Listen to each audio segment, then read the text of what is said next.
Thank you, everyone, for still being here. I know this is one of the last few talks. So we're going to talk about private stablecoins.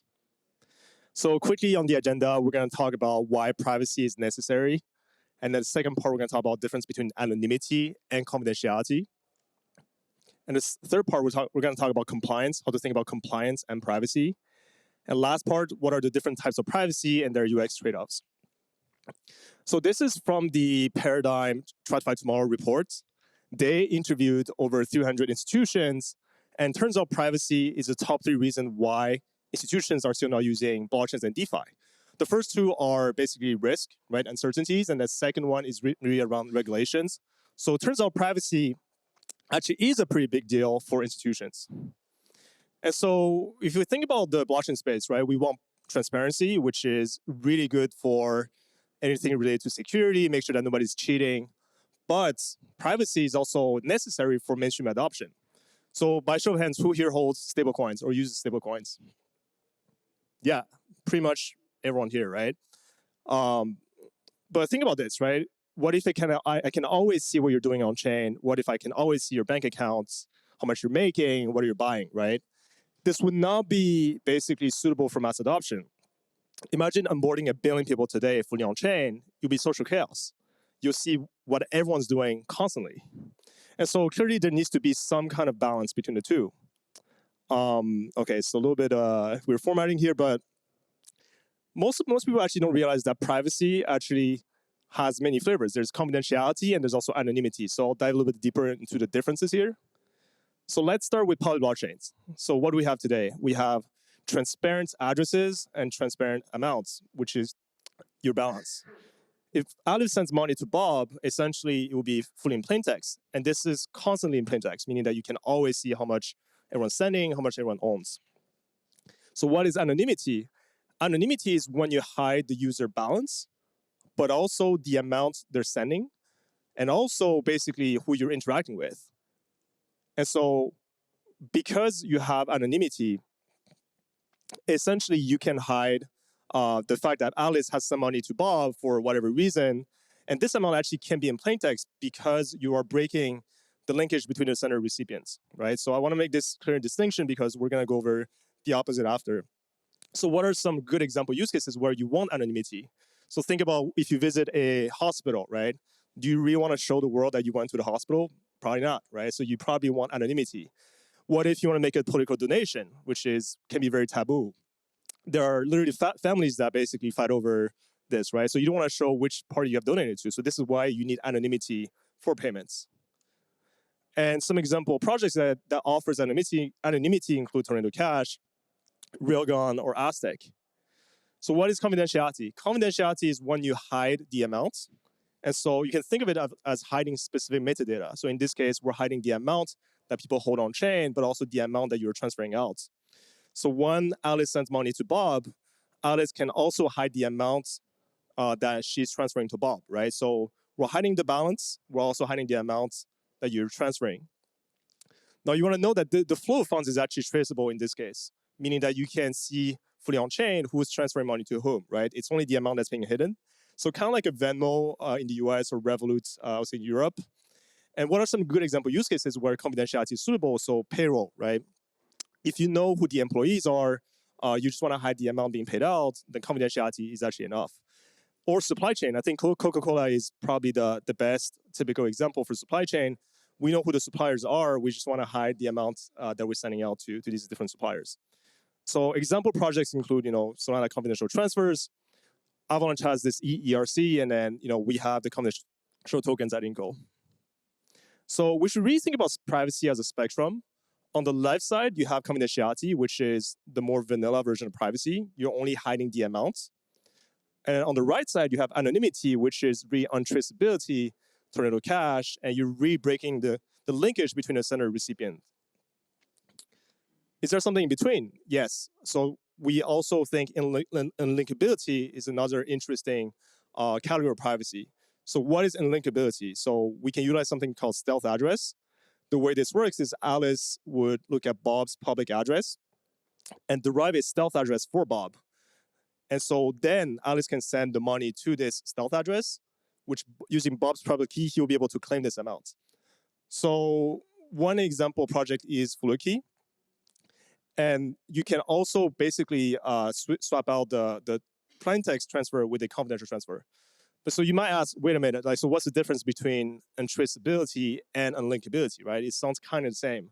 And the reality, yes, you can achieve the same use cases as anonymity using a stealth address.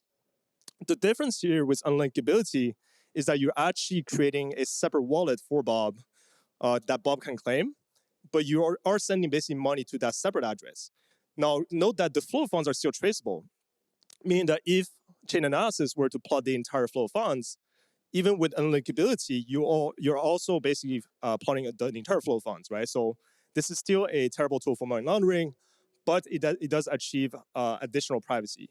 So we'll probably place unlinkability here somewhere in the middle. So by using confidentiality plus stealth address, we effectively can move down the right curve in the degree of privacy. So what is the right approach for your application, whether you're building like a payment app, commerce, etc., right? That really depends on your use case and also the level of compliance performance that you can make. So what do I mean by this? Obviously, with the more vanilla type of privacy confidentiality, there's a lot less risk because all the flow of funds are traceable. The odds of someone using your confidentiality app for money laundering or laundering stolen funds are going to be a lot lower because all the flow of funds are traceable. What they will be looking at is probably something like anonymity, like Tornado Cash, the ability to break the linkage between the sender and recipient to more effectively launder funds, right? So this really means that if you are offering anonymity, you should really think about how can I best enforce risk management and compliance by maybe doing KYC, KYB, maybe making sure that anyone on the OFAC list should not be able to use your application, etc.